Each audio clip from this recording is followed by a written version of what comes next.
um, as far as minutes, Mark is not here today, so who was going to be capturing minutes? I'm sorry, my memory is failing me.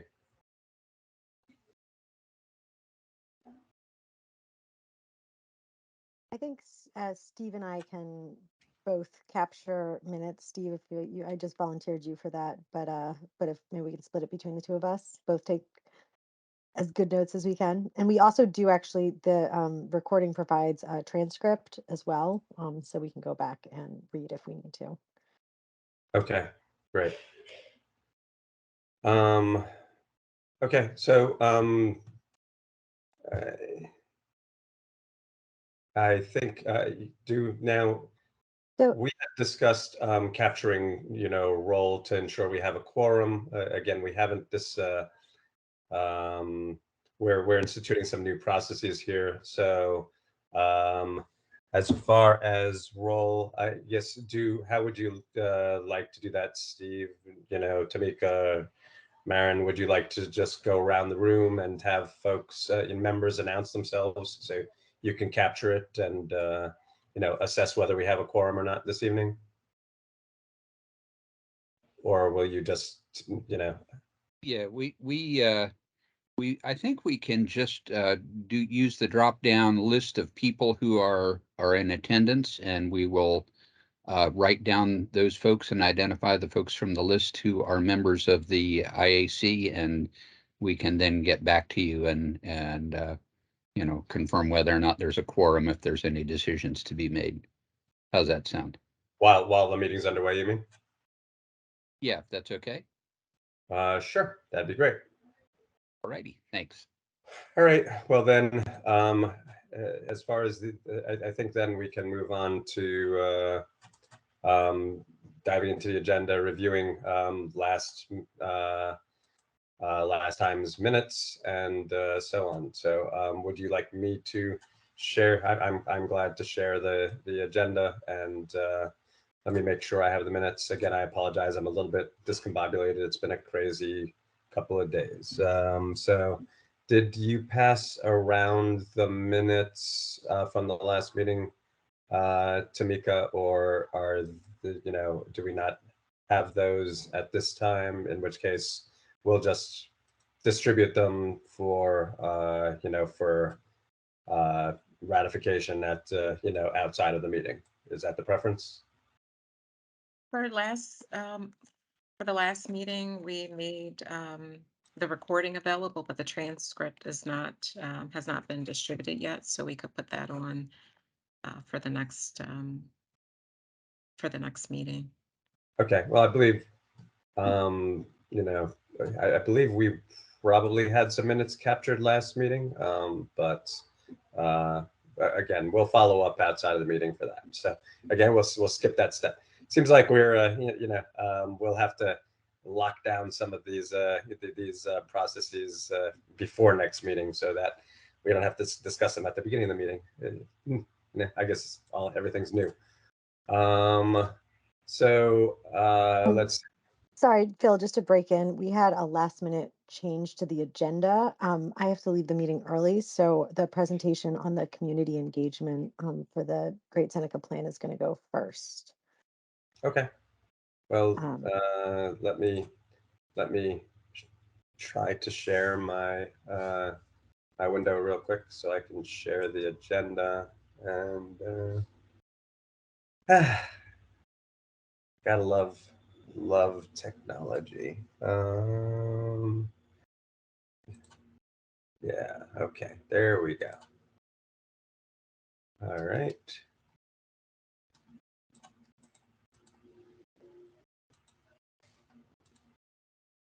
Okay, I should be sharing my.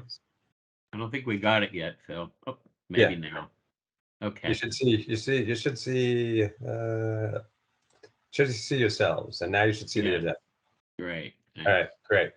So again, Maren, the agenda, obviously review the agenda. We're doing that now. Any announcements after that? And you were saying that we'll do the outreach and engagement presentation first, and then regulatory updates on Bellwood Farm 2nd. Does that sound correct, Mayor?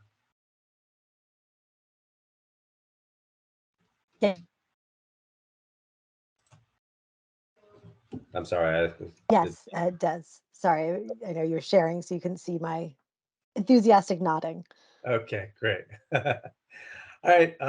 Does anybody have any questions about the agenda? Are we, or can we approve the agenda and move on? Great. So if no questions about the agenda, announcements. I think I have one announcement collectively for us, and that is that Marilyn will be stepping down as chair and or co-chair, and may be stepping down from the committee altogether, although I'm not positive about that latter. And so I have not closed the loop with the staff yet to discuss how we're going to establish, the chair going forwards. So we'll obviously follow up with the committee once we've had an initial discussion, and we'll want to incorporate the committee into those deliberations, I think. Is that something, Maren and Steve, Tamika, that you feel is worth just opening up the floor to discuss today, or should we, should we take it offline and then come back to the committee once we've had a chance to discuss it? Yeah, that's thank you for bringing that up, Phil. Yeah, obviously we're anticipating Marilyn will need to step down, and I suspect this just suspecting she may need to step down from the committee itself. In terms of the replacement, we will need to find somebody to replace her spot, and then allow also the committee to determine how they might want to choose another co-chair, see whether there's somebody who's been there for a while. Interesting little side note, the members of the committee, including the co-chairs, are planning board appointees. So obviously there's going to be a bit of a hiatus before we can have that happen. So we've got a little bit of time to talk about it, but I'm glad you raised it, and we'll talk about it some more, as you suggest, offline, and get back to the committee with a way to proceed. Great. I Yeah. have a question, if that's possible, Steve. It's Tim Newell. Are we going to review what's going on with the planning board and get an update as to where things stand after all the? It's Sure. not So, the agenda, that's why I'm asking. no, yeah. Well, the agenda was planned before some of the recent news events about the planning board. So, Tim, thank you for that kind of segue. We did want to make just an announcement about the kind of upcoming milestones for planning board selection, and then provide you with some resources if those of you who want to find more information. Um, so recently, all 5 members of the planning board stepped down from their post, and currently the county council is soliciting. Well, actually, I guess it closed today. They were soliciting temporary applications for a temporary appointment to the planning board that would serve uh, and until a new council that will be elected in November appoints a permanent planning board, or at least ones to fill out the terms. The county council is going to have a hearing and select these temporary members to the planning board on October 25th, and then we expect them to be sworn in, shortly after. I'm including a link to the county council's kind of press release about their selection of the temporary members. I put that in the chat if people want to see it and review it. And honestly, the best source for information about upcoming processes will be the county council's website, because this will be their process in terms of um, anytime that they're soliciting new members or choosing members, that will be communicated through their website. So that's probably the best place for information. But I did want to also share Carrie Sanders' contact information, which I'm dropping in the chat. Carrie Sanders, I think many of you have at least met her virtually.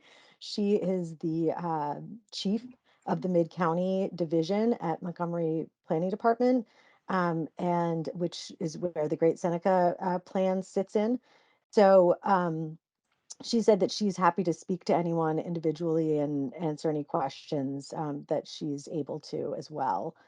So those are really, I think, the best routes for getting more information about the kind of the next milestones and the next steps. And honestly, you know, we aren't sure when the temporary planning board will be seated, and we don't know when the new more permanent planning board will be selected either. But right now, all of our projects are the regulatory projects are kind of on hold for the next couple weeks in terms of planning board review, but all of our work is moving forward as normal, including the Great Seneca plan. Was the I mean, I'm sure I could read about this, but was the planning board stepping down part of at the request of the council or at the request of the the executive, or was this something? So the executive doesn't appoint the planning board, so the executive wouldn't be able to request that they step down. The county council has not made a statement to that effect, but they have made statements about their concerns about the planning board. So yes, I would. They actually have a press release on that as well. So if you look at their website, and I can send a link, you'll be able to find the county council's statement, official statement as well. Okay, thank you. Tim, did you have any further questions about that? Only if it affects what we're doing. And there was an article in the Washington Post, just FYI. So if anybody's interested, it sounded like they were asked to step down. But so no, it's just more on whether it affects what we're doing or what has been done so far. My understanding is that it will not affect either the work that we're doing going forward or the work that has been done to date on any major projects. And that's been the direction that we've gotten from council as well as the planning department leadership. So I think, you know, as Phil or as Steve alluded to, something like planning board appointees would have to wait, but we expect that there will be a new temporary planning board that will be seated soon. So I don't think that that will cause any delay in any of the work that we're doing. And we'll just, you know, continue working on as we do. And all the projects are continuing on their timeline, as you'll see from my presentation, at least, that the Great Seneca is moving forward on the same timeline that we've anticipated. Great. So I guess staff, is there any other announcements that you were hoping to share today, or before we go dive into our agenda? Not that I know of. Are there any other major plan updates or anything that have emerged since, in the past couple 3 weeks that we're not covering tonight that we should think about for future, for a future meeting? I have to admit, I've been kind of, heads down in my world. So I didn't know about the planning board. I don't know about much right now. So if anything's happening, I don't know about it. The only thing I can think of other than that is, there's been some question about whether there would be a delay in the approval of the general plan Thrive Montgomery 2050. Right now, it's our understanding that the county council is planning to vote that up or down on October 25th. So they're going ahead with their vote, and that's just a week away. So that's the only other, kind of major plan information that I'm aware of. And should that become adopted, then, it might be good for us to come back to you with at least an overview of what ultimately was approved, since that is supposed to serve as a guide to all master plans moving forward. That's the only thing I can think of. Right. Okay.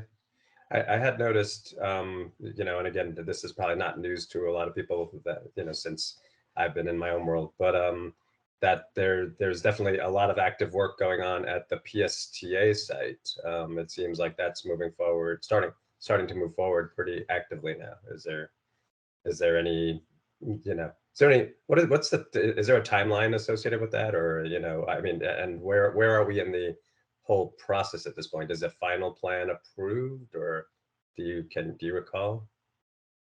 Or I'm sorry. Sorry.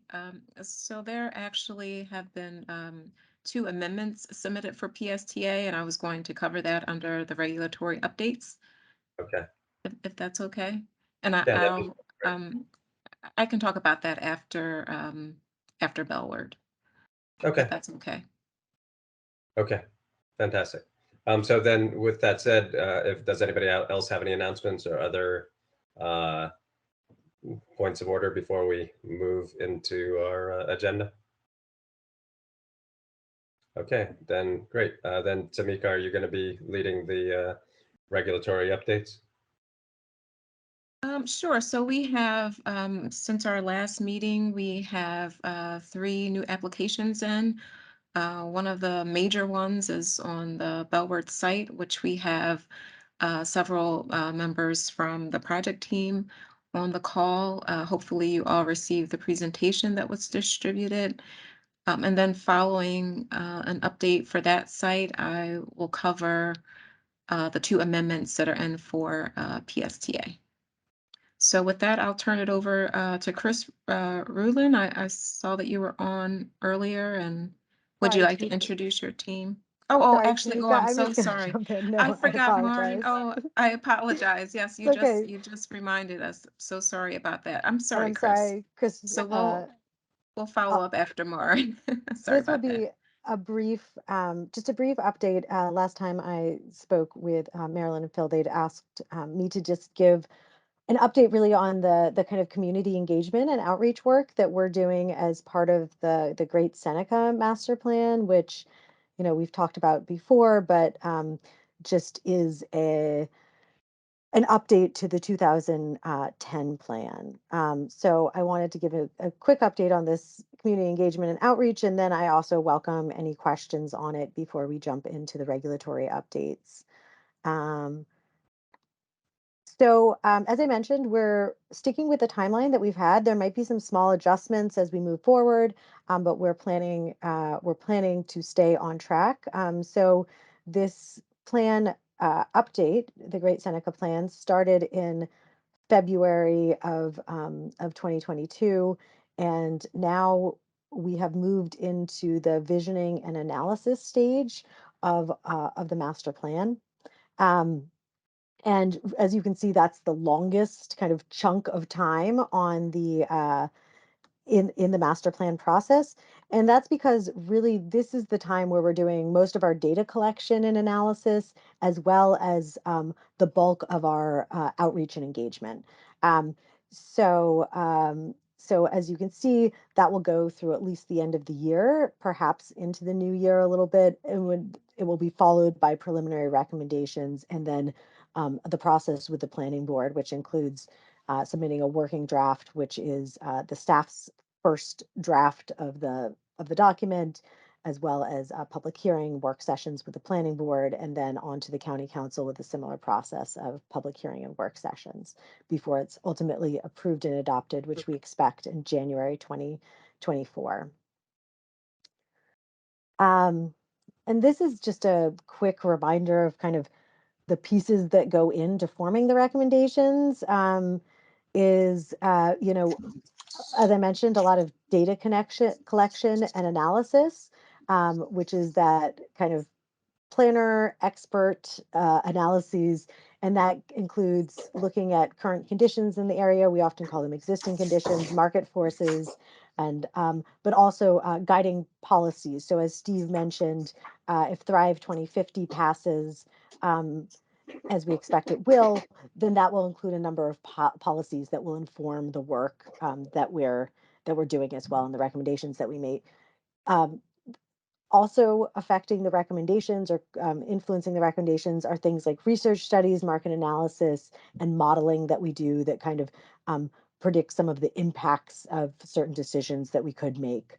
But the final piece, and one of the kind of the largest piece, is the community input. And that's really where that community engagement and outreach. Art, do you mind just, I'm going to mute you, sorry. Um, the so the community input piece is really what each community meeting is about, each pop-up that we do is about. It's finding out what the wants, needs, and values of the community is, and learning about their lived experiences, and that really comes into our planning process and informs our recommendations. So to date, we have done 2 virtual meetings. Um, we had a kickoff meeting, and then we had a virtual visioning session. We've also done 9 pop-ups. And what a pop-up is basically, you can see here Steve standing outside. This is outside the Dunkin' Donuts on Key West. But it's going out into the community and really talking to people as they pass by. We recognize that there are a lot of folks that never will attend a virtual meeting or never will attend a meeting in a school gymnasium that we host. So it's just a way to reach folks kind of where they already are. So the pop-ups that we've done have included like this Dunkin' Donuts, going to the Shady Grove Farmers Market, a pop-up right near NCI at the subway. As well as some other locations, a pop-up at USG. So these are just great opportunities for us to meet folks that aren't plugged into like the civic and planning world and might not be part of an association or group that we would come into contact with. And then we also had a ULI technical assistance panel, and the ULI is the Urban Land Institute. They have these technical assistance panels that are made up of a number of experts in various fields of land use. So we have people who are, developers, planners, architects, urban designers. We also, because of this area, included some folks that are experts in the life sciences as well. And we met together for a day and a half long workshop, basically, where they provided us with some recommendations from what they saw from the outside, getting a crash course in the Great Seneca area of some issues and some potential opportunities in the area that we could address in the plan. So we don't have their final report yet, but once we have their report, which we expect by the end of the month, I'm happy to pass it along to the implementation advisory committee, and we, as well as some of the developers and some of the stakeholders, like the universities at Shady Grove and the Adventist Healthcare and Medical Center. We had some of our IAC members participate as stakeholders in this in the ULI TAP as well. We also have a number of things that are just kind of ongoing processes that where we're collecting feedback and from folks throughout the plan. So we have our React map, which you can see a screen grab of, but that's basically the drop a pin on a map and tell us what you think about this area. So, if and I can drop the link in the chat so that people have it. I think I've sent it out in the past. But it's basically, people might say it's scary to cross the street there. We need a new stoplight, or some people will say, I really want to park here or something. So you can basically drop a pin anywhere on the map and give us your opinion about what needs to be done here. What do you love about it? What do you want to see fixed? What do you want to see here, period? And this is something that, like I said, anyone can navigate to the website, but we've also dropped a number of, we've placed a number of signs throughout the community with a number on it where people can just text a comment about what they see at that intersection, or how walking there makes them feel, or what they would like to see in their neighborhood. And they can text a comment and it will show up on the map at that location where the sign is. So you might see these little blue yard signs placed throughout the life sciences area. So feel free to text us your thoughts as well. We also continue to do our e-newsletter where we're letting people know about upcoming events, and our questionnaire is available on the website too for folks who want to fill it out, provide us with their thoughts about what they want to see in the area. And we've had some ongoing meetings with civic condo and homeowner associations, which we also have a sign up on our website. So those we're getting kind of filtering in throughout the plan process. This is a little about what we've heard. We've heard a lot about transportation. As you can see, it's been a major conversation piece, as well as housing and urban design. And you can get our intern Pamela created this word cloud, but you can see some of the words that just pop out that people have been talking to us about. We will in the future give a more detailed presentation about the specific comments that we've heard as we gather more through the fall. So probably in the winter we'll have in December or so we'll have a report on what we've heard from community members that's a little bit more detailed. And I mentioned that we have a visioning session, and really what visioning is just talking to folks about what they want to their community to look like. So, what they want to create, what's missing in their community, what they want to protect, what already exists that they love and want to make sure is preserved, and what they maybe don't want in their area, or what they're concerned about having in their area. So these are the types of questions that we've been asking people when we're doing visioning, both in our virtual meetings, but also in our pop-ups. And everything that we collect from people goes into a spreadsheet and gets tagged, and we kind of begin to organize and analyze it as well. And as I mentioned, it will go into that kind of longer report that will be part of the basis of our recommendations. We do have a number of upcoming events. So we're going to have an in-person visioning meeting next Wednesday, which all of you are invited to. I believe we sent out the link to the registration that Tamika did with the invitation to tonight's meeting and information, but I'm happy to send that out again. We'd also encourage you to let your friends and neighbors know about it. They can come and meet us in person. It's going to be the first in-person meeting that Mid-County has outside of our office. So we're all excited and nervous about it. But it's the first one since I guess March 2020. So that will be an exciting new step. Today we had a focus group with life science businesses that are located in the area, especially the small kind of startup to small, like 15-person companies. And then next week, we're going to have another focus group with life science developers. We're having meetings with USG staff and students to solicit their feedback. And then on November 15th, we're co-hosting a meeting with the Chinese Culture and Community Service Center, which is located on the edge of our plan area. And in November, we'll also be having a meeting with Identity, which is a nonprofit that works with families of at-risk youths. And a big part of our fall outreach and engagement will be door knocking with Everyday Canvassing. Everyday Canvassing is an organization that does this door knocking, going basically door to door, especially in multifamily housing buildings, and speaking to people and really asking them, right at the door, like the questions that we've been asking in our visioning sessions and in our pop-ups. And what's great is they get people's phone numbers and emails so that we're able to keep in touch with the folks.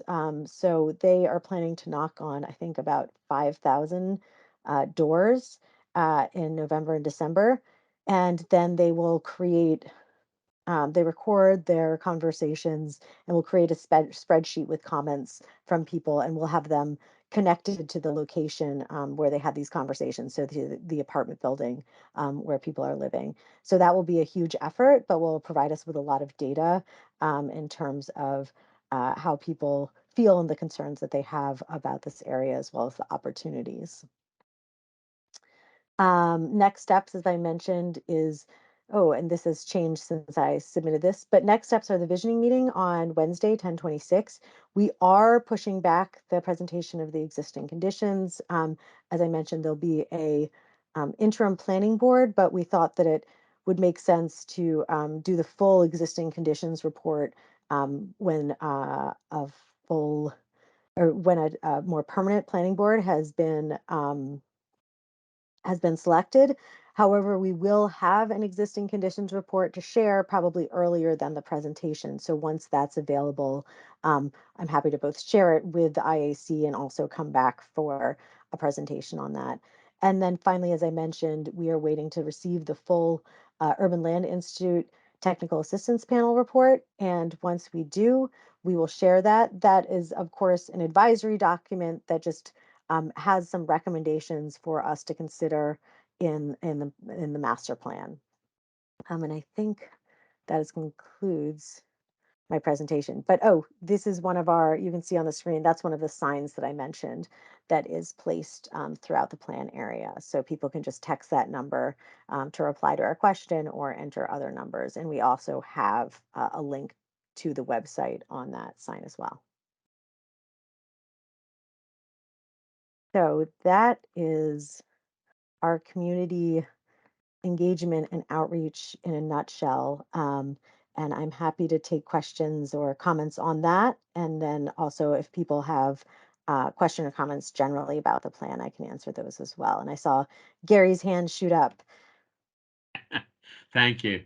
My question is, how are you addressing racial equity and social justice Sure. in your outreach? Yeah, in our outreach. So I think that there's kind of three prongs to our approach. One is that many of um, the pop-ups reach a more diverse crowd than our meetings tend to. A lot of the meetings that the planning board has, and I mean, planning department has, and frankly, most most government agencies tend to be attended by kind of a more monolithic crowd. And a lot, so through the pop-ups, going to where people actually are. So we're meeting folks who work in the area. We're meeting folks who are going about their daily routine. We meet a more diverse group of people. We are also have specifically asked or invited the universities at Shady Grove, which is an incredibly diverse college, as well as the Chinese Culture and Community Service Center and Identity, which works with Latino families and youth, to partner with us, because we recognize that often there are other organizations and institutions that have deep relationships with communities of color in the area that we perhaps don't. So it's been great to partner with them to reach a more diverse audience. And we are also doing the door knocking, as I mentioned. And what we have found is, there's a higher, how would I say this? That the like renters and the people who live in multifamily buildings are more diverse crowd uh, than the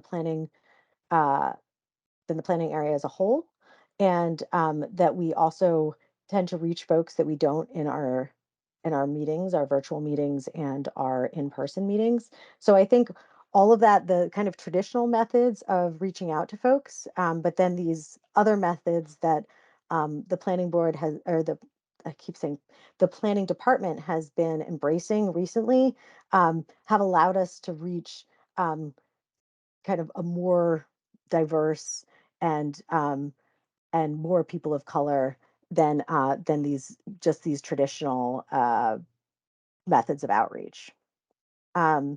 But we are also looking for recommendations of how we can improve improve our outreach and engagement. So if you have ideas, we really welcome them.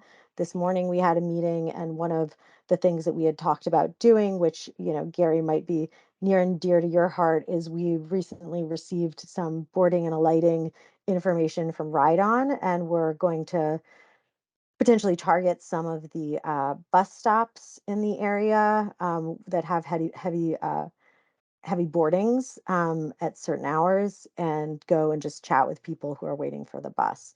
So that's another good. way that we might try to meet folks. But again, I know that all of you know this area better than I do, and probably at least as well as Steve. So, we always welcome recommendations, or if we have blind spots, we'd love you to shine a light on them and let us know other things that we should be doing. Well, thank you for paying attention to that topic. Getting into apartment buildings is going to be difficult, and right near the Dunkin' Donuts, there's these massive couple apartment buildings, and I know from work I did with the 2020 census, those were low participation areas because of the transition of people don't necessarily live there very long, and there's a lot of transition in and out of those units. I also don't know what percent are low and moderate income units, but I would think that having a strategy to be able to do that, it's important. I think the bus stops are important. The 56, which goes to Lake Forest for sure, and the 301, which goes to Tobytown, would be pretty important to get that information. Thank you. Thank you, Gary. I appreciate those recommendations. And I will say one of the benefits for working with Everyday Canvassing, this organization, is that they have a lot of experience getting into the apartment buildings. Aaron and I had a call with them. Aaron Savage, who's on here as well, had a call with them because we were kind of concerned. I'd be terrible at talking my way into a building, but they've had a lot of success getting into some of these apartment buildings that I wouldn't even know how to approach. And it sounds like they've also built relationships. I know that they're doing some pre-work before their contracted work starts with us, to really just kind of canvas the buildings and start talking and trying to have relationships with the property managers, so that they will be able to get into the building when the time comes. And the buildings that we are talking about are, as you mentioned, the ones that are on Key West, but also the buildings that are right across from NIST in the like Londonderry apartments and towers. So those are some key areas that we are targeting, and we may have it sounds like they may also target a few of the buildings that are down by USG as well, that are across from USG on Terville.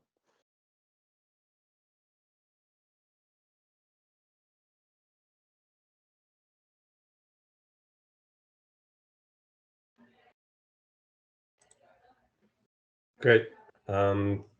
Thank you, Maren. Does anyone else have any questions for Maren before we wrap up this agenda item? This was, again, the outreach and engagement update. Okay, well then, thank you, Maren. And I know you're taking off early at some point, so I guess we'll see you next meeting to continue the Yes. discussions. So Thank you. thanks.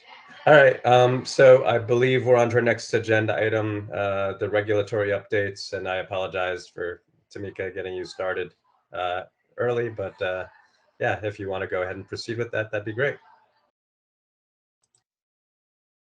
Hi, sure. I'm just going to turn it over to Chris. Would you mind introducing yourself and your team, and let's get started on your update?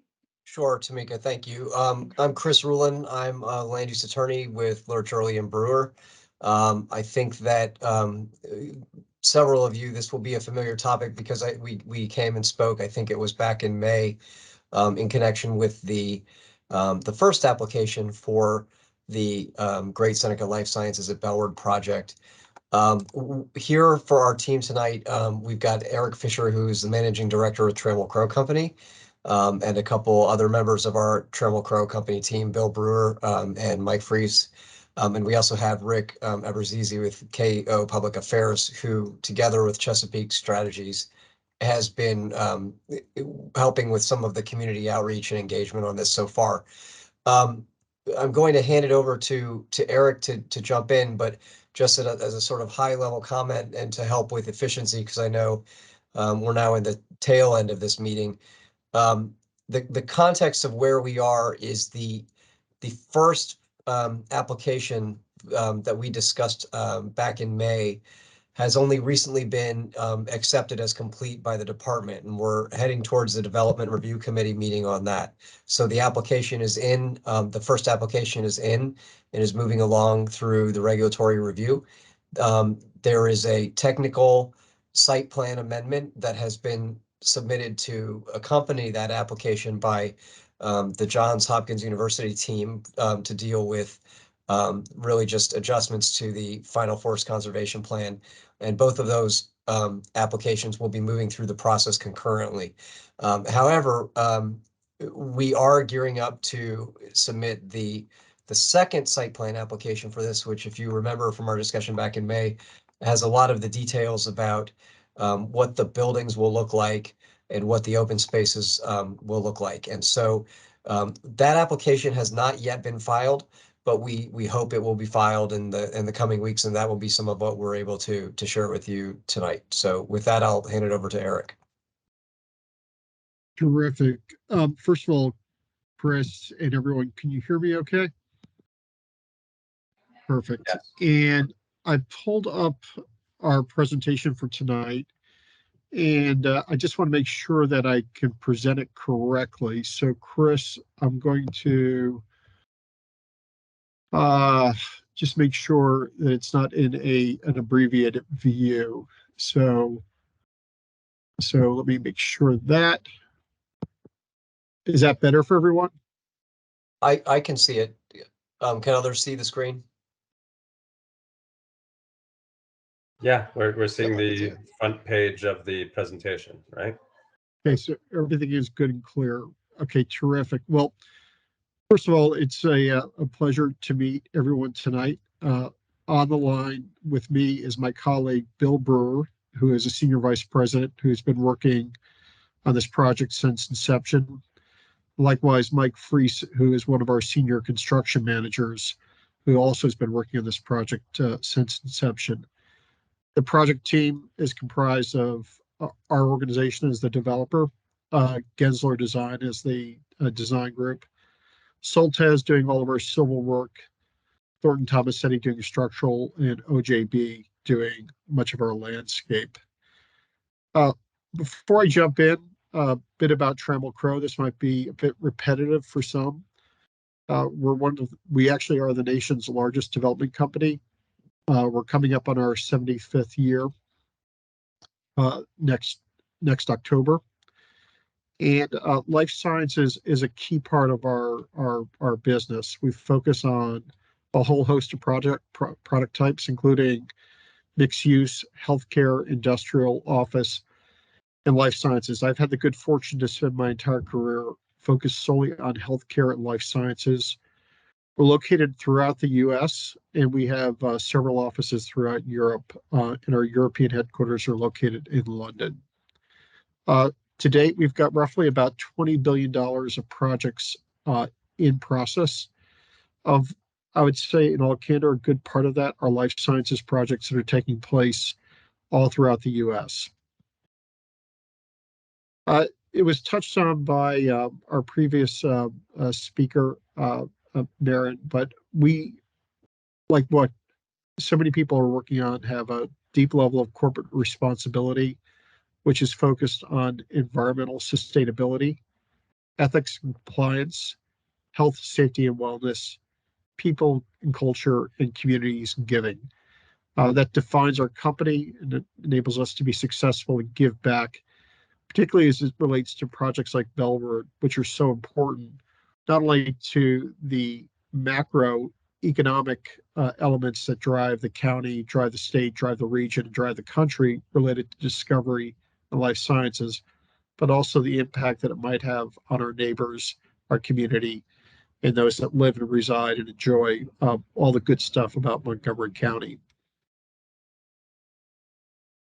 A couple of examples of our projects to date. We have a very large presence in Chicago. We're doing a couple of interesting academic collaborations with the University of Chicago as well as Northwestern.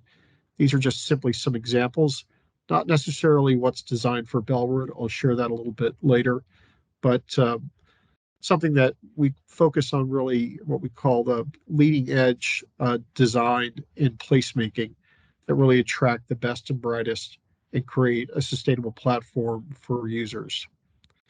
Some other examples, Seattle is a very strong market for us for life sciences.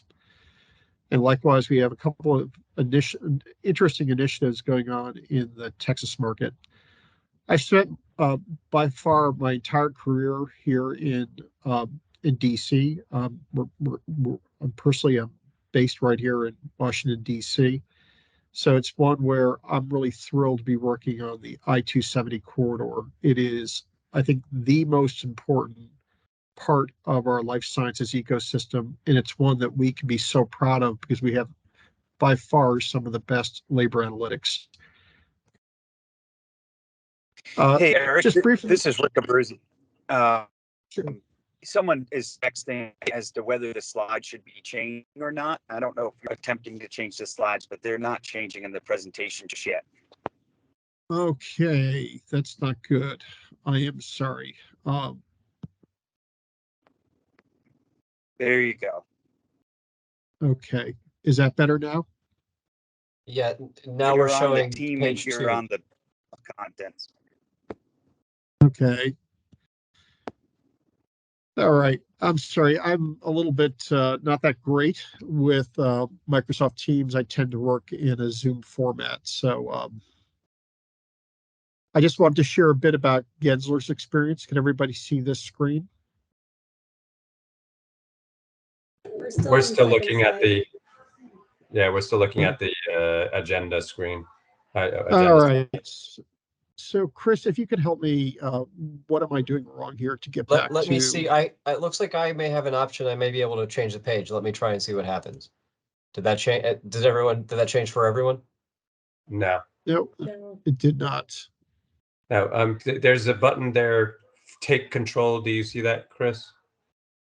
I had a sync to presenter. Yeah, Yeah. you're about 10 slides in if you're going to talk about Gensler. Right. At least 10 slides in. And then I'm going to see if I can take control of it. Yeah. Oh, is it changing now? Yes, it changed now. It said another user took control. I'm going to take it back. And Perfect. so Eric, which page would you like to be on? We're on the company overview now. Why don't you just go quickly to Gensler? And I want to be mindful of everyone's time. Okay, so I'm going to move forward. Forward. Again, some quick examples of illustrative projects that we're working on. So by far, I think this is the first Gensler slide. Correct. Thank you, Chris. We do, as a company, we've made a deep investment in this sector, and with it, we've been using Gensler, which is one of the nation's largest design companies, to do almost all of our life sciences work. This has really been a huge benefit for us because we draw from a global team. So we're working with experts that are throughout the US, throughout the world. And it really has enabled us to create some of the, I think, some exceptional best practices in placemaking and really trying to create a true life sciences campus, which is our vision for Bellward. Chris, next slide. They have a tremendous amount of experience, over 4,300 life sciences projects. So as a result, we're continuously benchmarking with our team, not only internally, but externally. Next slide, Chris. And just some examples. We'll share, you have this deck. Please, you can peruse and take a look later. Next slide. So Chris, I think I'm going to turn it to you. This is where we're at, and then I'm going to walk through the design with Bill's help. Sure, that's fine. I'll be quick. This is sort of an update for the information that was shared previously about this project. As folks may remember, this is really intended to be a step towards implementing some of the longstanding county approvals and policies that are applicable to the Bellward property. And more specifically, it's addressing two key items: the 2010 Great Seneca Science Corridor Master Plan, which established the vision for the LSC Bellward District, and a 2011 preliminary plan of subdivision amendment that set the parameters for this property to be developed in accordance with the master plan, ultimately with a maximum of 1.8 million square feet on this site and on the adjacent 30-acre tract that's already developed with a number of businesses.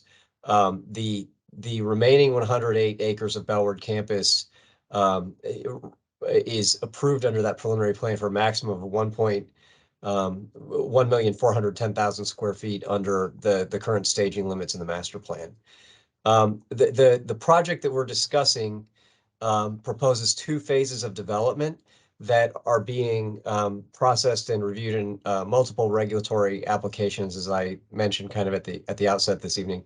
More specifically, there is an initial phase of development proposed that's going to be for up to 757,000 square feet in 3 buildings with structured and interim surface parking and amenities, including the Muddy Branch Park on the eastern side of the property, and a future phase that would take this up to approximately 1,560,000 square feet in 7 buildings with phase structured parking. So when I mentioned the multiple regulatory applications, what are those? Those are first the site plan that is currently in process, and we have that here shown on the slide as the initial site plan. That was the one that we met with you previously on back in May. It was submitted for review to the planning department in July, and it has gone through sort of intake review since that time, was accepted in September, and now has been formally accepted and is on its way to development review. I think the DRC meeting is scheduled for, Tamika, you may want to help me out, but I thought it was is the 25th, I believe. Yes, that's correct. Right. There is a separate site plan amendment for forest conservation. That I see a note about the slide is not moving. It's not supposed to be moving yet. We're still talking about this slide. There's a separate site plan amendment for forest conservation that was submitted by the property owner of the Johns Hopkins University also in September. That's a technical approval that goes with this initial site plan to update the forest conservation plan for the property and make sure that those are consistent. And so both of those will be moving together through the process. Where we're going and where it says we are here on the slide, the site plan amendment, will be where the details come in for the buildings and the open spaces. The initial site plan really was intended to allow for a head start on some of the preparatory work that needs to go with a project of this size, and deals with internal roads, site layout, block layout, utilities, circulation, etc. The site plan amendment is where we will start to see what the buildings will look like and what the open spaces will look like, and many of the details that are really of interest. And that's what we're going to be talking about tonight. Again, that application is what will be coming, but has not yet been finalized or submitted. So with that, I think we can move to the next slide, Eric. Sure. Let's jump ahead, Chris. So this is just a brief orientation of the site. It's cornered by Muddy Branch Drive, Darnestown Road, and Key West. You see the Great Seneca Highway creating the point of bifurcation. Next slide, Chris. Our focus and all of our energy and effort has been on the shaded red site, which is really taking the existing approved plan, building Bellward Campus Drive, creating the interconnection, and then focused on the shaded red area. So it's roughly about a 60 to 65 acre parcel, of which probably about a small component of that can actually be developed because of the park requirements, the wooded buffer between the Missions Hill neighborhood, and likewise the various wetlands and the forestry buffers. Next slide. And what you see here is exactly what Chris talked about and what we intend to do in the first phase. The goal here is to create really a beautiful boulevard that will serve as the primary transit hub for the campus and really will lay the groundwork for future phases and future density. It's an important road because it will serve not only all of our utilities, both wet and dry, but it will also be a key transportation node for decades to come. So we've largely adhered to the previously approved plan. And what we've done is we've created a setting of 3 buildings, approximately 700 to 750,000 square feet, that are very forward facing right on the boulevard and really have created a sense of true arrival and really a true chassis, a platform for future growth. We're able to take advantage of some of the slope and the grade to layer parking into the rear, really in an area that is least affected because of the woodland buffers. Next slide, Chris. This is really what we envision from a fully built out phase from what Chris talked about. This brings it up to approximately 1.56, 1.6 million square feet with a bit of structured parking as well as more lab and office. This is really an evolutionary design in the second phase, but it really then contemplates the full transiting of this campus again through Bellward Campus Drive. Next slide, Chris. This is an important graphic because it really understands and tries to represent sort of the complexity of the site. We have 2 really old riverbeds that we're dealing with, or valleys that we're preserving. And we wanted to create a central campus that really allowed users, both visitors and employees within the buildings, but likewise the community that come to use the park, and likewise the community that comes to use our amenity hub, a real sense of arrival in place while preserving the importance of these wooded and old and really kind of lovely natural elements. Next slide.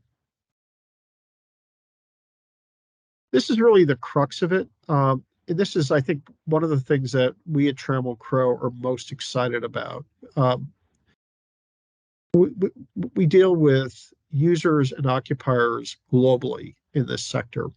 And what we've heard consistently is the need to have a true campus setting, almost, I would like to say, almost an academic type setting that creates a platform for growth for today and growth for tomorrow.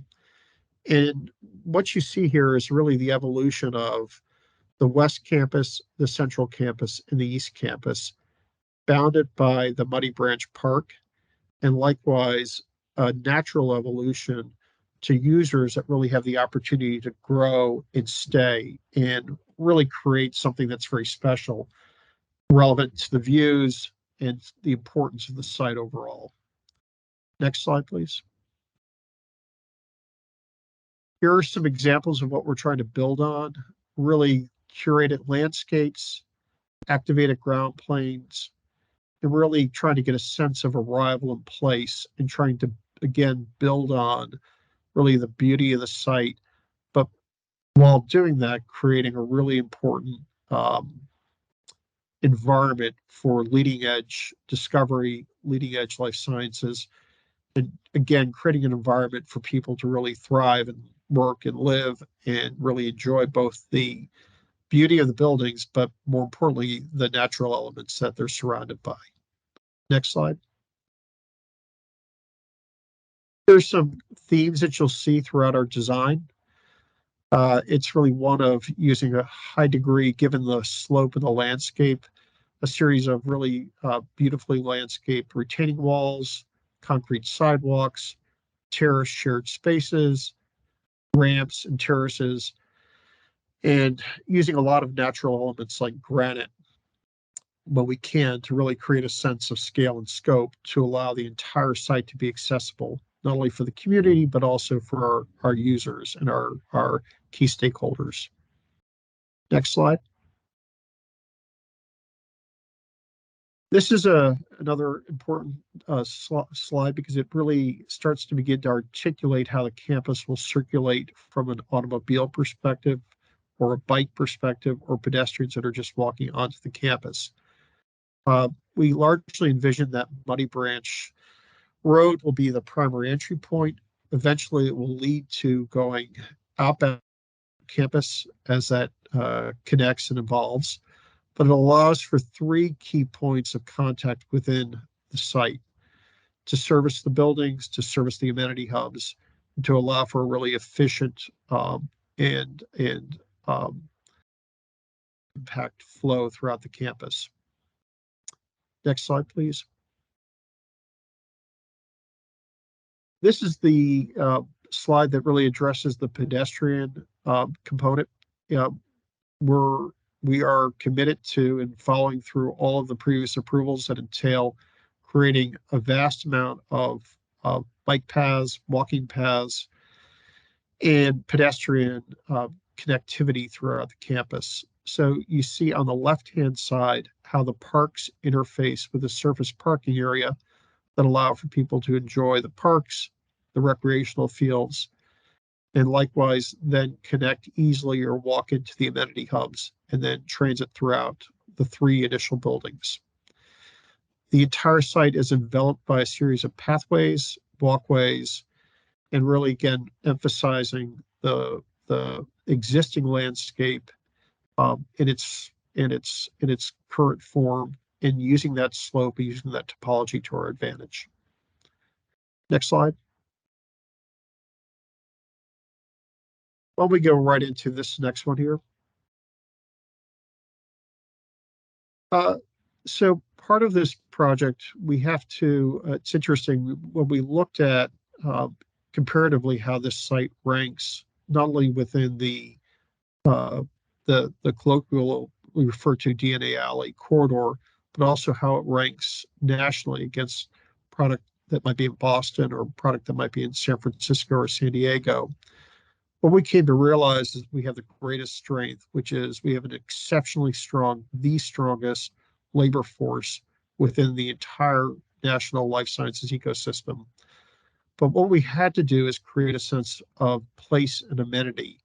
And that amenity entailed creating something that was freestanding, that really slopes and builds into the landscape, that allows not only the community, but the occupiers of these buildings a place to arrive, to have breakfast, to have coffee, to have a glass of wine in the evening, to have a dinner, and having multiple types of food and beverage venues within this pavilion, which is really in its truest spirit a gathering space for the entire campus really to come together.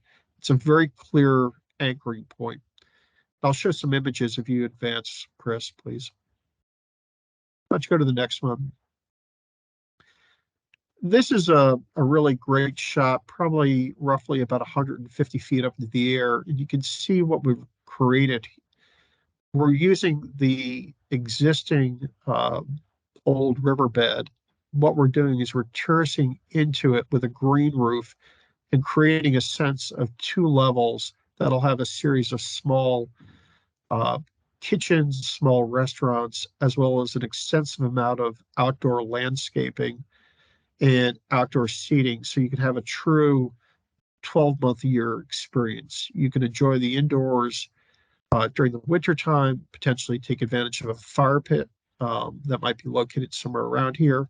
Then in the summertime, sit underneath the shade and the verandas.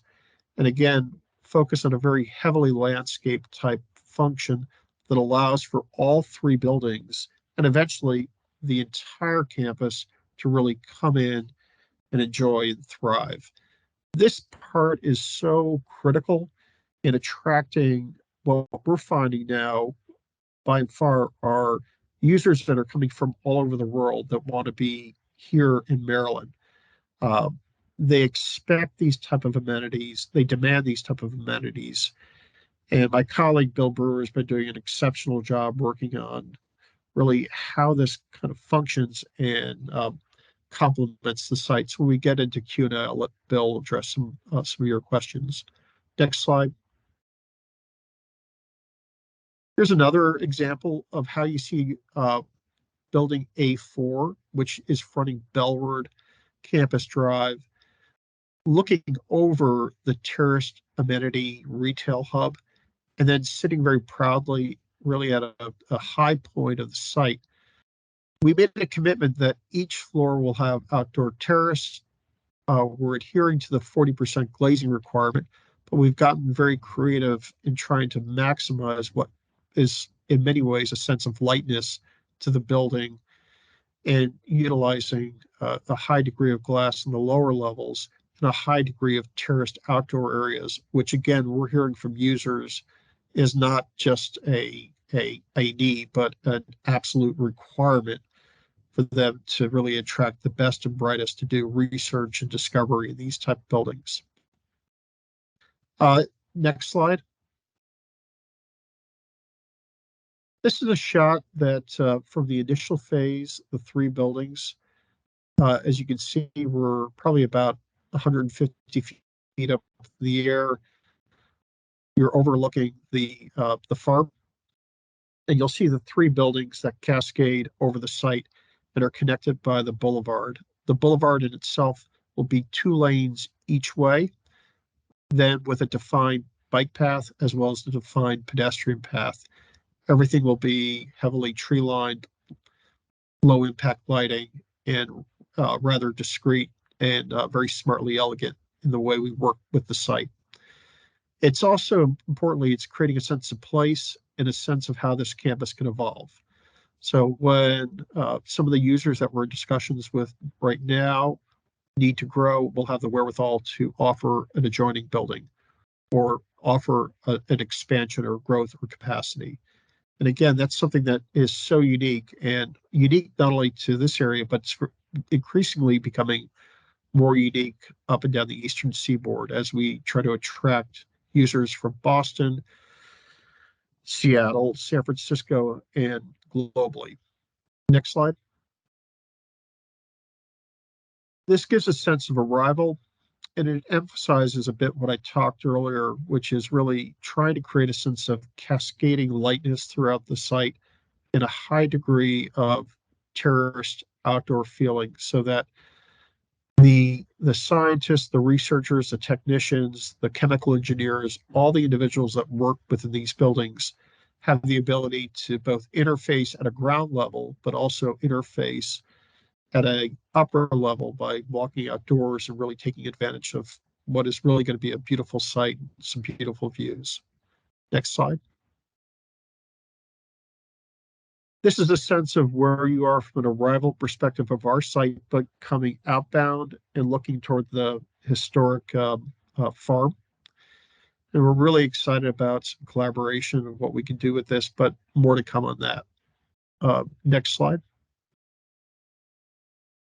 This is an interesting viewpoint coming into the campus, again, emphasizing the importance of the amenity hub and how that connects and acts as a sort of a kind of a central thread to weaving the campus together.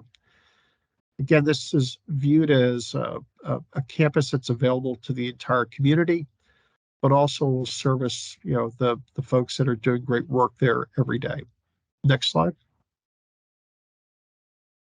This is again a bit of a repetitive shot, but you're seeing it from a higher angle looking toward the east, and likewise a sense of context on the site relevant to the initial 3 buildings. What we do like about this design and this shot here is that, again, you see how this campus can evolve and grow, which is really central to what we're hearing from users. The need to to expand and create a sense of place. Next slide, Chris. Just a quick angle off of one of our existing buildings, looking over the internal courtyard. Next slide, first. This is an important angle because this is actually what our neighbors in the Mission Hills Preserve will see. This is approximately about 15 to 20 feet up in the air.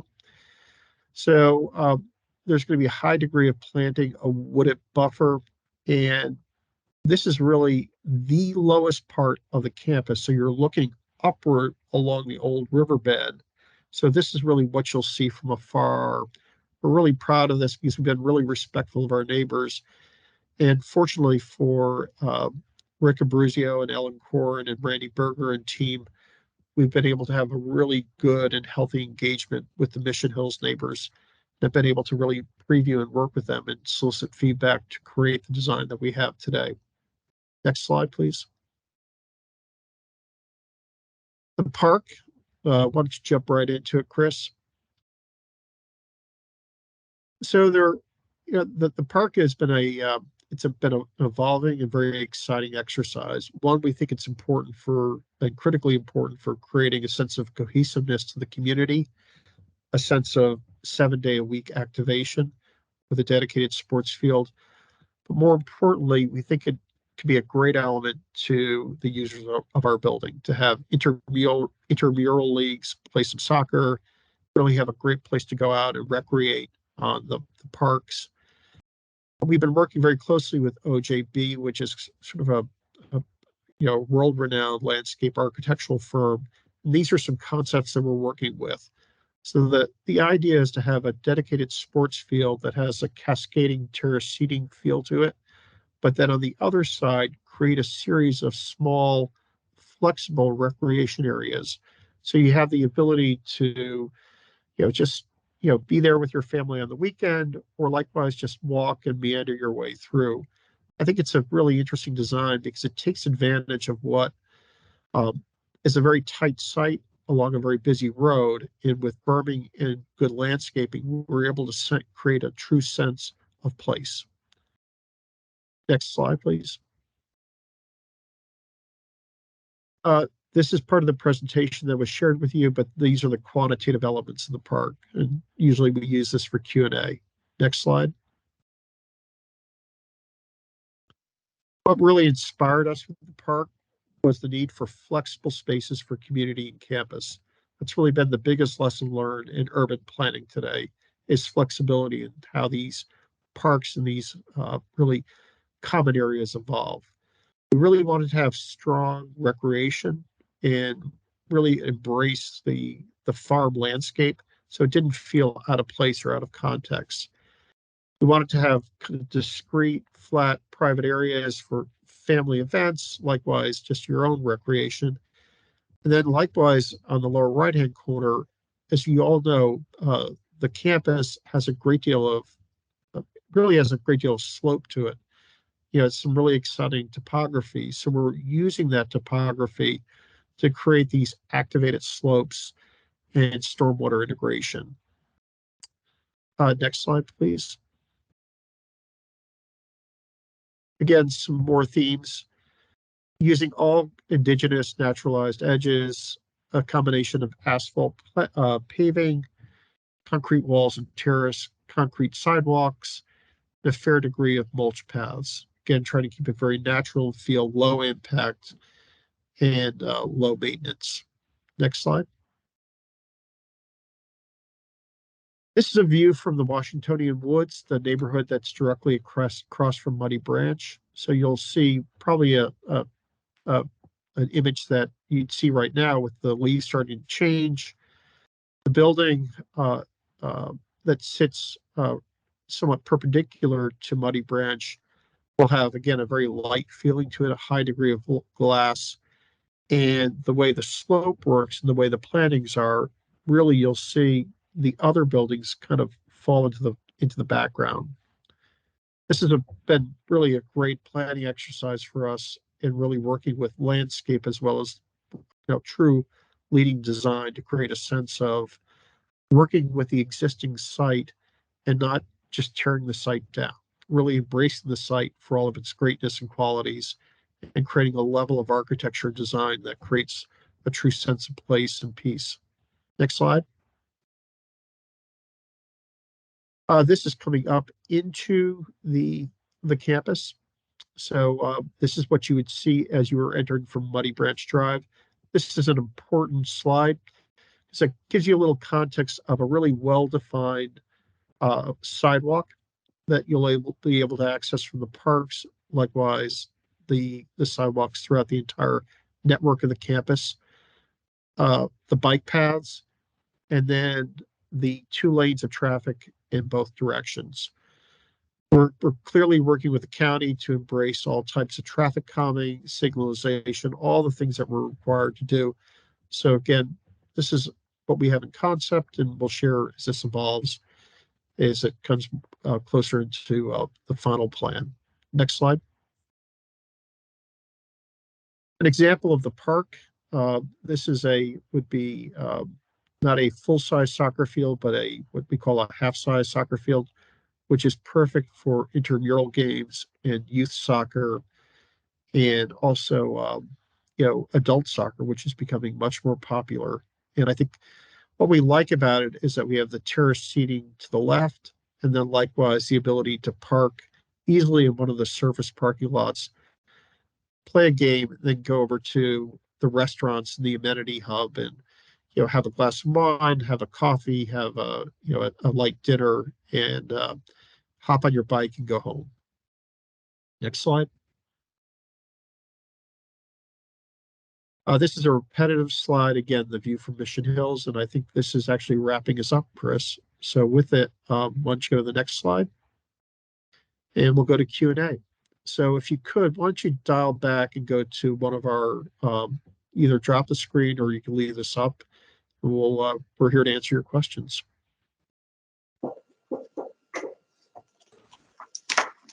Hopefully we went back to the screen. Yeah, so if you're a committee member, since first and foremost, please go ahead and raise your hand if you have some questions, and then we'll try to get through the questions. So, Art, I see that you have a question, so why don't you go ahead? Quick question. Considering the 150-foot elevation of the building and the propinquity of residential areas, probably within 100 yards or less of some of the borders, will your tenants have restrictions on the use of chemical, radiological, or biological materials that would ensure that accidental emissions do not land in a residential area?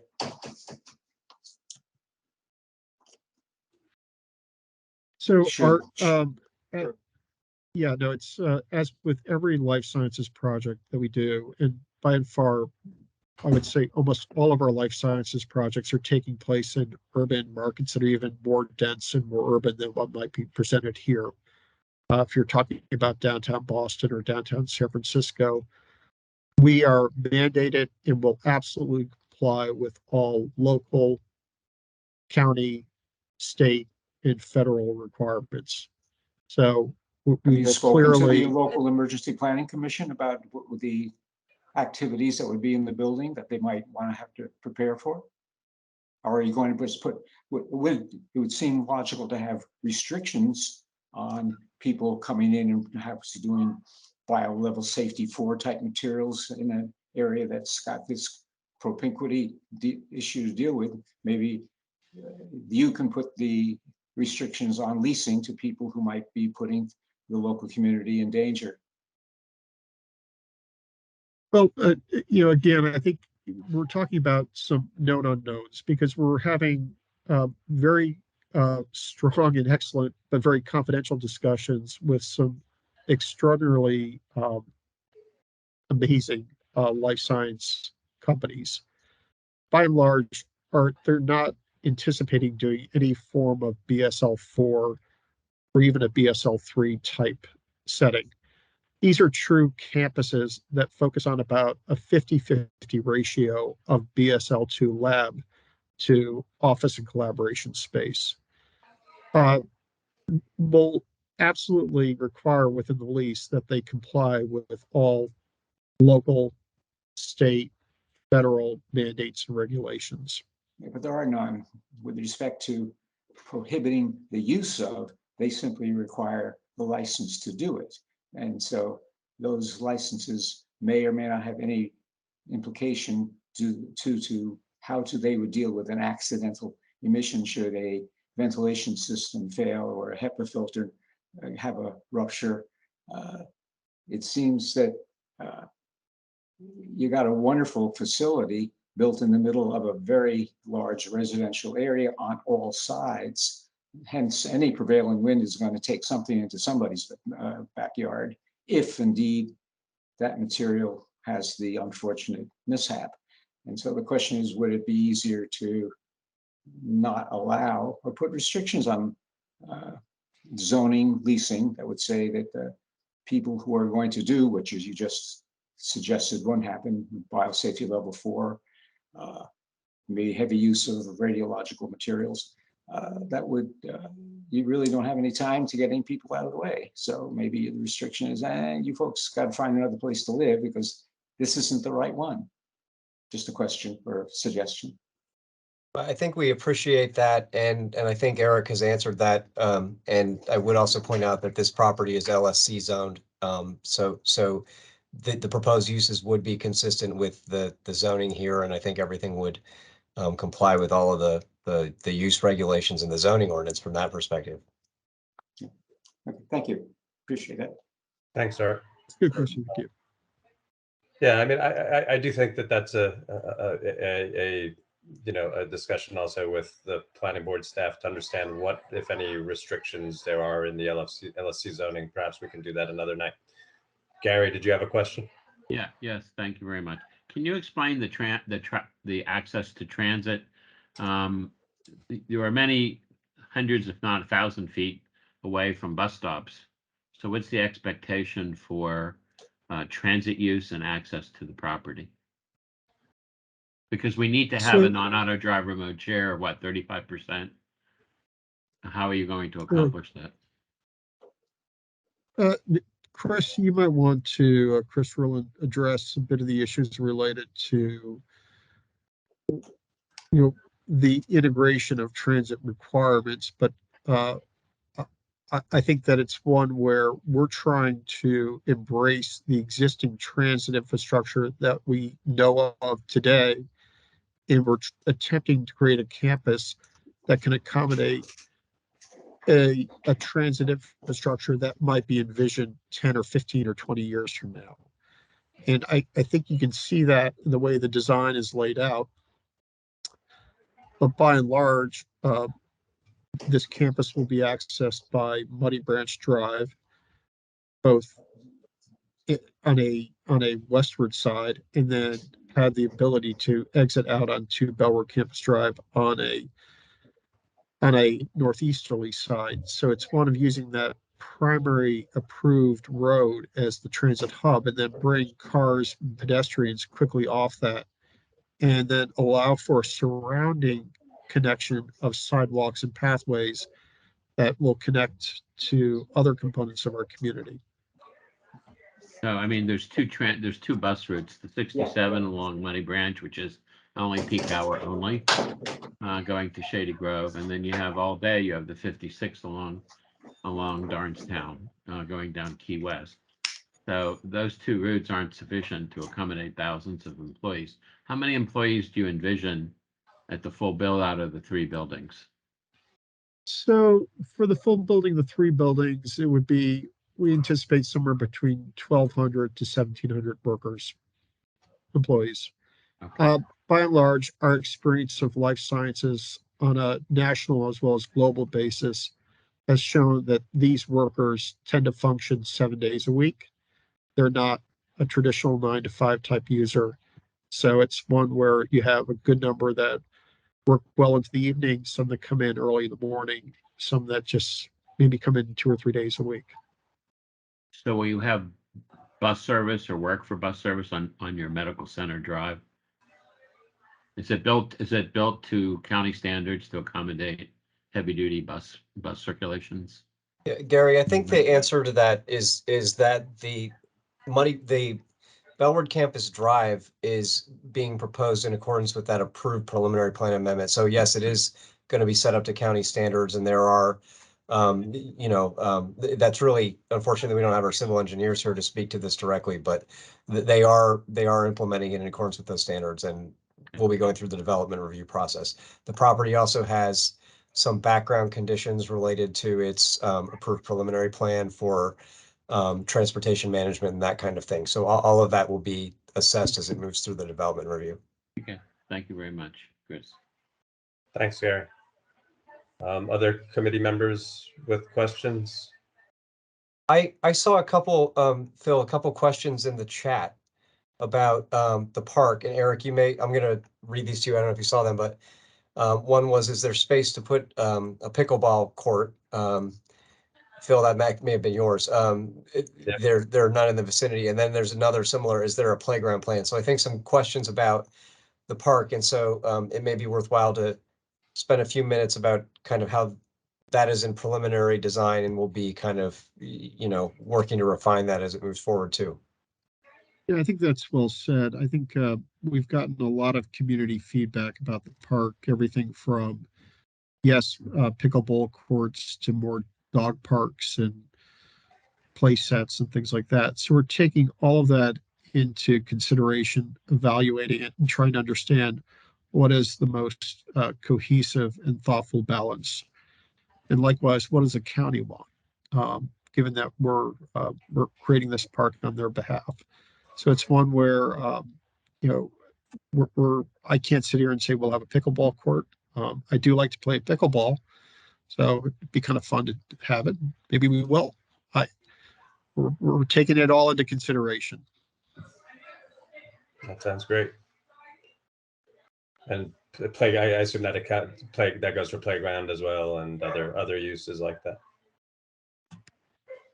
Yeah, I think it's, again, the goal here is to create an amenity that is really an attraction to the community, as well as something that is added to the site. It's candidly somewhat odd to have a park right next to such a busy road like Muddy Branch Road. So I share with you, it's been an interesting challenge of how to create place setting. So we're going to have to really rely heavily on landscaping, trees, and creating a sense of kind of a discrete sense of place. So this has been a kind of a unique conundrum, because it is in its purest form, it is a buffer to the site, but in reality, it needs to function cohesively as a park. And that's hard to do when you're directly adjacent to a busy road. Sure. I saw Sandy, did you have your hand up? Yes, and I apologize. I popped in a bit late, so if you answered this before. I was curious about the schedule. I see, the plan has kind of a multi-phased approach. What is the overall length in the schedule for this first phase of the 3 buildings versus the full project of the 7? So maybe Bill Brewer, my colleague, can respond to where we are with schedule related to when we hope to be underway with construction. And then likewise, maybe Chris, you can address a bit of the more macro level to the additional build out density. Bill? Yeah, happy to, Eric. Bill Brewer with Trammell Crow. Thank you, everybody, for making time for this tonight. In terms of the schedule, we are hoping to break ground next summer. And then once we start construction, it'll take us a bit over 2 years to build the initial phase of the project. Sure, and I would just add on for the future phase up to 1.5 or 1.6 million square feet. That's going to have to proceed, I think, as the market permits. Really, the application for that would need to be submitted to request that is going to be an additional site plan plus an amendment to the preliminary plan. And so that is just going to proceed in the future when the time comes. Great, thank you. Any other questions from committee members? I don't see anybody. I actually have a couple of quick questions. Bill, I had one question. This is Jane Briggs. Are all 3 buildings in phase 1 being constructed at the same time? So that 2-year construction was all 3 buildings. It's not building 1, then 2, then 3. They're all coming up together?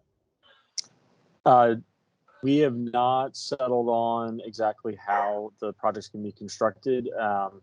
We would like to build all of the buildings at once, but we're just going to have to respond to the market when we're a little closer to our anticipated construction start. So will you build the parking garage with the very first building? We would be building parking to support the density that goes up. So, if we build, 1 building, we would, build a third of the parking, so on and so forth.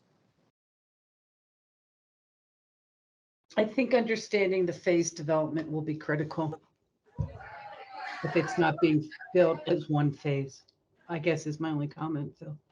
Sure, and again, I think what you've heard tonight is that we're still trying to understand it too. The application is sort of, still coming together. So when we do proceed with it, we will be working to address those details.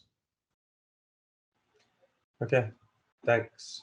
So I have a couple of quick questions. First, just I recall from one of our earlier conversations, I believe this may have been related to the Bellward conversation, that the CCT, obviously we know the CCT is a big question mark in general, but the last alignment of the CCT, I think that was in discussion, moved the CCT off of Bellward Campus Drive to Muddy Branch and Great Seneca. Am I correct in that, or is CCT alignment still theoretically on Bellward Campus Drive? I think the current alignment is, as you had said, Darnestown to Muddy Branch to Great Seneca, and part of that was because there wasn't any dirt breaking ground on the historic portion of the site, which would allow for the construction of the Corridor Cities Transitway alignment on their Medical Center Drive Road, whatever the main road through there is. So it is possible with the construction, depending on how the FTA would review that, may permit the alignment back through the site. It was removed because they wanted to get to a point of environmental. They want to get to deal with some of the environmental issues of the historic property, and because the project kind of just stopped, they didn't get any. That's the resolution that's there now. Okay. Off-site. All right. Thank you, Gary. Yeah, I mean, that makes sense. And obviously we know the CCT, there's a lot that's going to happen, of discussion that will happen before that proceeds. I was just curious where it currently stood. One thing, Gary, this may be a question for you again. And again, we probably shouldn't spend a lot of time on it this evening, but one of the things I noticed, in one of the slides, and I've never really caught it before, and we've never really discussed it, is that Bellward Campus Drive, it continues on through the North Bellward. Is that, so there's connection there. But unfortunately, North Bellward Drive, that does not connect up with Great Seneca, although there's just a small tree buffer between, it looks like, between where the northern part of Bellward ends and Great Seneca crosses. And, it seems like from a connectivity perspective, if we could get actual through traffic from going from Muddy Branch to Great Seneca along Bellward Campus Drive, that would, be a dramatic improvement to the road grid over there. And I'm surprised that we've actually never discussed such a thing before. Gary, and again, I don't want to spend a lot of time on this. I'd have to go back and relook at that. It's a good point.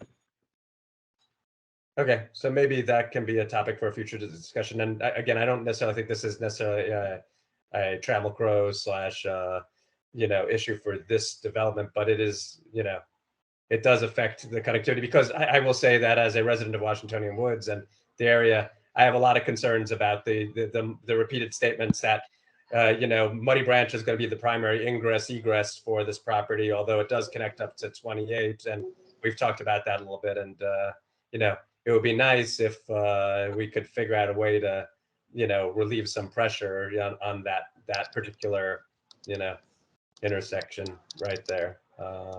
So anyway, and I guess my last comment for a follow-up after the meeting, perhaps with Chris or whoever's appropriate.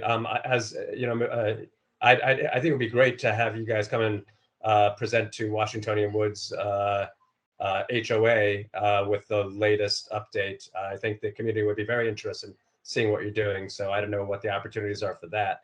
It would be probably a Zoom meeting, but anyway, I can follow up with you offline about that. So yeah, I think we welcome those opportunities.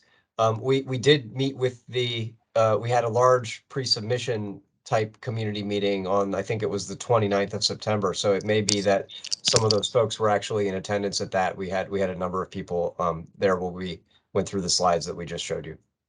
Right. Okay. Well, I'll be in touch on that. So we are at 8:42. We've gone over quite a bit, which is fine. Does any committee member have any pressing questions for the presenters? And if not, do any non-committee members have any of the public attendees have any quick comments or questions for the presenters?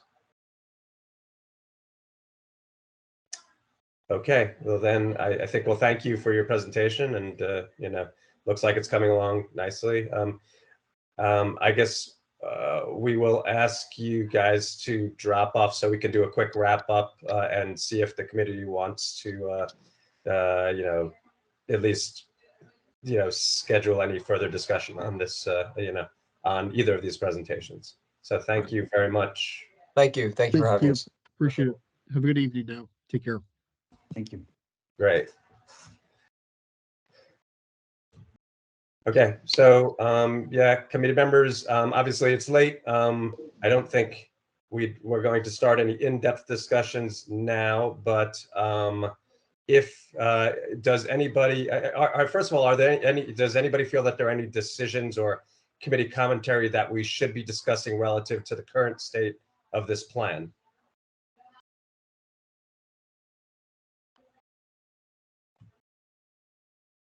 I'll say that I personally have, can't think of anything that requires committee comment at this point, but if anybody else does, last call. Okay, it seems like we have no further discussion. And on the community outreach, anybody, anything we need to discuss as a committee on that?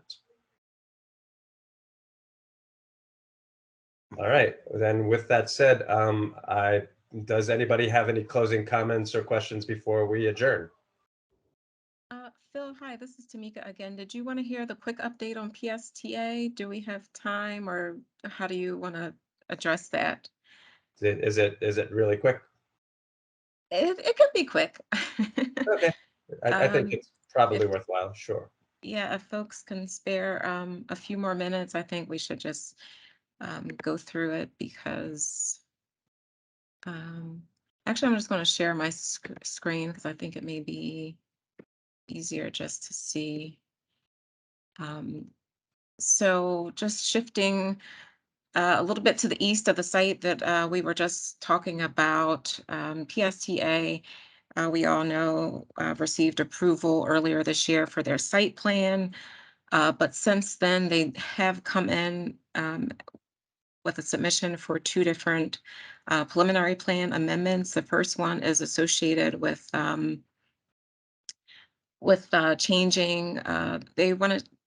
They requested to reduce the depth of the previously approved pavement details for several of the streets within the development, streets A, B, C East, C West, and D. So those pavement details went from 16 inches to 6 inches, primarily because they were approved as business district streets. And as you can see, they primarily function as, secondary residential streets. So nothing else changed on the plan, no changes to the residential or commercial and so on. But it was just for that pavement detail. Because of the nature of this amendment, it did go to the planning director as an administrative approval, and that was approved just over a month ago in early September. The second amendment is actually under review right now, and this one, the former one was a minor amendment, but preliminary plan amendment B is considered major because it does modify conditions. So we have provisions that any changes to the conditions need to go back to the planning board. So this will have a public hearing. Again, this one doesn't have any changes to the layout or the construction or anything like that, but the applicant is requesting a modification to condition 26. This is tied to the right-of-way for Medical Center Drive. If you all remember, you can see from here, it's this little section that's actually off-site that the applicant does not own, and so it was conditioned that they needed to acquire this right-of-way prior to the first record plat. And that condition was written about a year and a half ago, and now they're trying to proceed with record plat, and they're still in negotiations with the adjacent property owner. And so this is becoming an issue that's could potentially slow down the project. And so they're requesting a change to the condition that instead of tying the acquisition of right-of-way to the first plat, it would be tied to the 8th plat. And so that would allow this project to momentarily continue on while negotiation is underway. And it also introduces an alternative that if the adjacent property owner doesn't accept their offer, that they would provide the funds to the county, and then the county would take the charge on acquiring the right-of-way. So those are the two amendments. This will likely be on the planning board's agenda sometime next month. And that covers it. So if anyone has any questions, happy to answer them.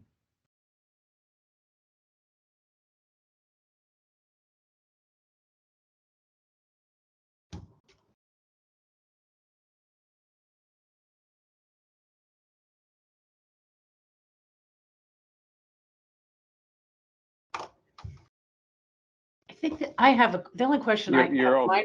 question was, if they never reach an agreement and the county doesn't reach an agreement, what happens? Like, you don't have an intersection? I'm wondering what. So at that point, the county would essentially have to take the property. So at some point that it would come under the county's ownership if it went that far. But hopefully it doesn't go that route. So you're saying the county would do eminent domain of some kind? If it came down to that, yes. And the county and the planning board would agree to that, I guess, in their hearing? Well, that wouldn't, I don't think the planning board really has the jurisdiction to tell them, to proceed that way, but the Montgomery County Department of Transportation has also reviewed this, and they've agreed to continue to coordinate with the applicant on this issue. I would say, Jane, that one of the things that we talked about at the time of site plan is that the current design, even without this portion here, it would still have all the pedestrian and bicycle access between Blackwell Road and Key West Avenue. And so we do know that at some point there will still be, some level of circulation between these between those two roadways. Can you go to the overall site plan and point to where this is? Certainly. Let's see if I can try to zoom in. Oh, is it up there in the upper left corner? Yes, so here's Blackwell Road. And then here's this little piece here. And so there will still be pedestrian, bicycle, and fire access even before, you know, like this, the acquisition of this portion wouldn't preclude access for fire, pedestrian, and bicyclists. Is there plans to make that a traffic light? That was a part of the site plan approval. Yes, this intersection will have a traffic light. Great. Any other questions, Jane? No. Thank Okay. you. Anyone else have any other questions? Okay. Thanks, Tamika.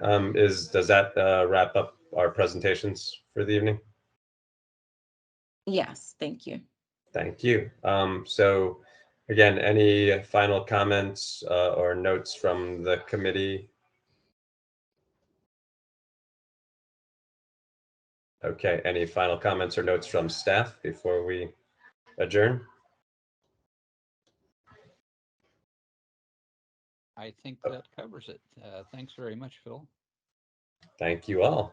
Thanks for the great presentations. And yeah, so we'll be looking forward to the plan for the next meeting. Thank you all, and I guess have a good evening. Bye, everyone. Good evening, Thanks, everyone. everybody. Have a great night. Thanks. Have a good night.